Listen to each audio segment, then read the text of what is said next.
La plaine.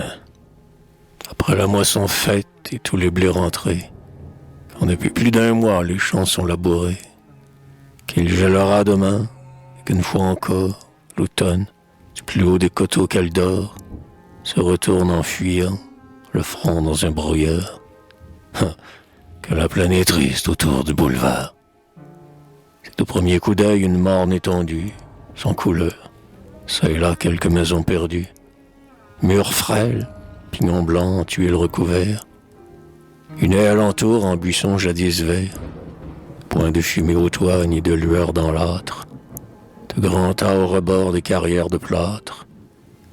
Des moulins qui n'ont rien à moudre, ou ne pouvant qu'à peine remuer leurs quatre ailes au vent. Et loin, sur les coteaux, au-dessus des villages, de longs bois couronnés de leur dernier feuillage. Car, tandis que de l'arbre en la plaine isolée, le beau feuillage au vent s'en est d'abord allé, les bois sur les coteaux, comme l'homme en famille, résistent plus longtemps. Un pâle rayon brille sur ce front de verdure à demi desséché, quand pour d'autres déjà le soleil est couché.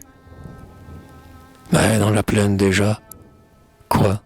Déjà chair pierreuse, et de maigres sillons en veine malheureuse, que la bêche, à défaut de charrue, a creusé, et sur des ceps flétris des échalas brisés, dans la cendre par place, un reste de fumée, et le sol tout noirci de paille consumée. Parfois un pâtre enfant, à la main son pain bis, dans le champ des blés paissant quelques brebis. À ses pieds son chien noir, regardant d'un air grave, une vieille qui glane au champ de betteraves.